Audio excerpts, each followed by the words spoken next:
ami Jean-Seb est avec nous lorsque Jean-Seb est là. Le professeur vous emmène évidemment. Et aujourd'hui, le gars est comme ça, il a décidé de prendre son vélo. C'est ça mon Seb? Oui, c'est exactement. Enfin bon, faut pas non plus. Ouais, bon, doucement. Tranquillement, cap au nord ce matin, au nord de l'île d'Oléron, qui est juste à côté d'ici. On va aller au bout du monde. Bah oui, c'est ainsi que les anciens nommaient la pointe de Chassiron. Alors on va partir à vélo, effectivement, direction la Bray-les-Bains. C'est une petite station balnéaire d'un autre temps. Vous la connaissez peut-être parce que les frères Podalides y ont tourné là-bas il y a quelques années. Liberté Oléron. Pas de bateau. Tu as raison, mais j'ai également une partie de ma famille et je vais depuis que j'ai 6 mois. Oléron, voilà, que ça, les familles Aubin et Joliet. Voilà. Juste au bout là-bas, à la Bray-les-Bains. Pardonne-moi de cette intervention à toi, Jean-Seb. Pas de bateau, mais du vélo. Et on va partir à la découverte de cette île rurale où il y a quelques pieds de vigne et où il y a des paysages ponctués par des moulins à vent. Et c'est une époque pas tout à fait révolue que nous allons découvrir. Il va pas. Le soleil commence à réchauffer de ses premiers rayons la plage encore endormie. Nous sommes à la Bray-les-Bains, un petit havre de paix blotti sur la côte nord-est de l'île d'Oléron. Les ruelles encore désertes, fourmillent de petites maisons typiques qui donnent tout son charme à cette commune, une des plus petites de l'île. Si la ville se réveille doucement, il y en a pourtant un aujourd'hui qui est bien matinal. C'est Gérard.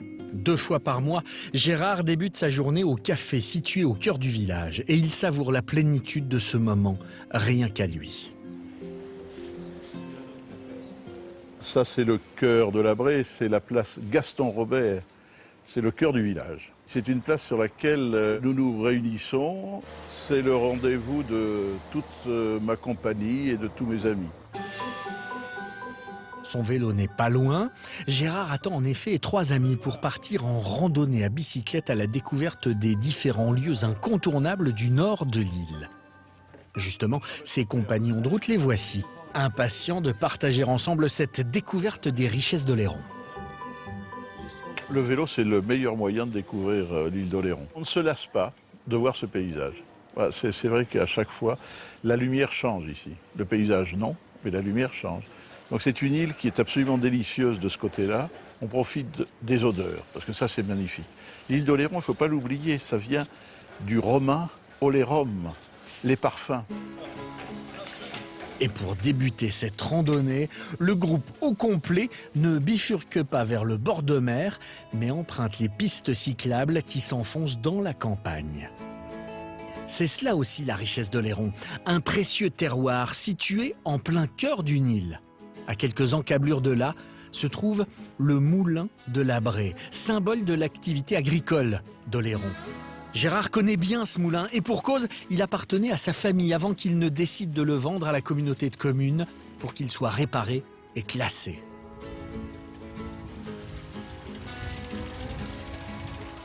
Nous sommes au cœur de 50 ans de souvenirs. Mon père l'a acheté en 1963. Nous avons passé tous nos étés ici au Moulin de la Bray. C'était le regroupement familial, c'était la fête. Mais ce qu'il faut, c'est voir l'intérieur et voir surtout ce mécanisme qui a été préservé. C'est le dernier moulin de l'île qui possède ce mécanisme. C'est avec fierté et non sans émotion que Gérard nous ouvre les portes de ce patrimoine qui date du XVe siècle et qui a conservé tout son mécanisme d'origine. Ah, ce moulin, c'est beaucoup de choses pour moi. J'ai installé tous mes meilleurs souvenirs. C'est un lieu magique, magnifique. Ça garde toujours une charge émotive importante. Un peu plus loin, à quelques coups de pédale de là, ce sont les marais salants, toujours en activité, qui émerveillent nos promeneurs. Ah, c'est bien, c'est formidable. Ce qui est magnifique, c'est cette paix, c'est cet espace. C'est la gratuité de cette nature, c'est absolument merveilleux. Nous sommes à présent à Saint-Denis d'Oléron. La plage familiale de la Boirie est reconnaissable entre mille avec ses fameuses cabines colorées qui appartiennent aux familles de la commune et qui se transmettent de génération en génération. Pour nos 4 cyclistes, c'est l'endroit idéal pour faire une pause bien méritée. Ça y est, on y est. Ici, cette buvette est le lieu incontournable pour tous ceux qui souhaitent se désaltérer et prendre le temps de contempler le paysage qui s'offre à eux. L'heureux propriétaire de cette paillote, emblème de la plage, c'est lui, Fred, décidément très fier de son île et de son cadre de travail. C'est avant tout la convivialité, c'est un style de vie. Puis c'est le plaisir de travailler sur un cadre idyllique comme cette plage-là, quoi. Installés au soleil, nos randonneurs profitent généreusement de ce moment de plénitude, les pieds au bord de l'eau. Après une balade comme ça fait du bien de se reposer. Du calme, plage familiale, les cabines, une ambiance sereine, c'est un vrai repos. Mais notre petit groupe n'est pas au bout de son plaisir. Nous sommes maintenant à l'extrême nord de l'île d'Oléron. Émergeant des champs de colza majestueux, on l'aperçoit de loin, le phare de Chassiron qui culmine à 46 mètres. Pour y accéder, il faut longer l'océan du haut de ses falaises. Et ici, le spectacle du soleil qui descend délicatement dans l'eau est grandiose. Mais regardez-moi ça. Ah, voilà. Voilà la récompense. Devant ce décor enchanteur qui vient récompenser tous les efforts de la journée, nos cyclistes restent émerveillés. Mais ils le savent, le point culminant de cette promenade reste le sommet du phare qui offre un panorama époustouflant à 360 degrés. Mais cette vue se mérite. Et pour en profiter, 224 marches. Mais le jeu en vaut la chandelle. Là-haut, la vue est imprenable.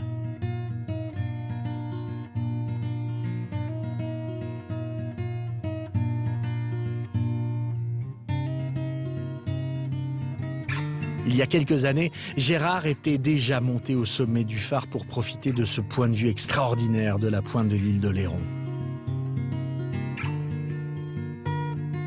Mais pour Annette, c'est une vraie première et l'émotion qui la submerge face à cette immensité est perceptible. Je suis absolument subjuguée. C'est magnifique, magnifique. C'est émouvant. Ça prend ici, là. Je trouve ça extraordinaire. C'est vraiment une belle émotion. Ça se mérite aussi. C'est très bien d'avoir monté ça. Et si ce paysage magnifique provoque autant d'émotions pour ces amoureux d'Oléron, c'est qu'il en dévoile toutes les richesses entre ciel et mer. Tout cela est poétique, tout cela donne envie de faire du vélo. Et Nathalie, tu ne vas pas me dire le contraire. C'est bien pour la santé le vélo, puis c'est bien pour faire l'été. C'est bien parce que ce qu'on disait avec Olivier pendant que ce sujet était diffusé, d'abord on était en admiration, il y a 230 km de pistes cyclables sur l'île d'Oléron. Vous ne pourrez pas les faire en une journée, hein. Il faut au moins une semaine de village en village. Et le vélo, c'est génial si vous avez mal aux genoux parce que ça ne va pas charger vos genoux. Vous serez, comme on dit en sport, dans l'axe et vous allez pouvoir vous balader, déambuler avec le vent comme ça qui vient vous caresser les joues. Vous ferez du sport sans vous en rendre compte. Attention, parce que là j'ai parlé de pistes cyclables, ça veut dire qu'il n'y a pas de voiture. Mais quand il y a des voitures, il faut vraiment faire attention et respecter le code de la route. C'est pas parce qu'on est cycliste qu'on est comme ça des privilégiés, qu'on fait n'importe quoi. Et là, bon, simplement, ceux qui ont fait le sujet sont très beaux, mais ils n'ont pas de casque. Moi, j'aurais mis un casque bien attaché sous le menton pour pas que le casque soit éjecté en cas de chute. Mais c'est tout, voilà. Et le casque, ils sont maintenant, faut pas me dire ça va me tenir chaud, non, le casque, il y a des trous, c'est fait pour être aéré et ça vous protège le cerveau. C'est quand même important le cerveau, non? Parfois. Et en revanche, on évite d'avoir des écouteurs quand on est sur, c'est interdit, sur la route ça, non. avec les voitures. Parce qu'on en voit de plus en plus en même temps. Non, non, mais un haut-parleur devant avec un camion qui envoie du son gros, par exemple, sur une benne, et là, tout de suite, vous avez moins de problèmes.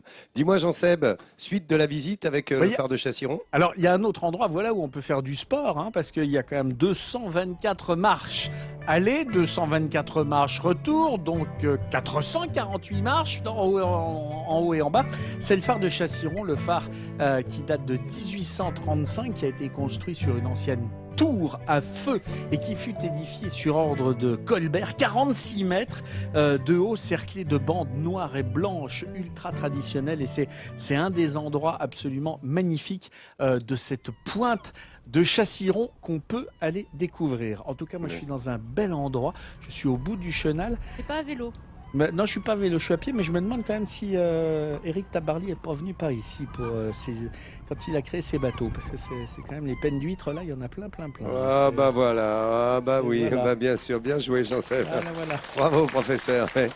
Regardez s'il est bien là. Il est bien installé, il va bien nettoyer les craintes. Alors que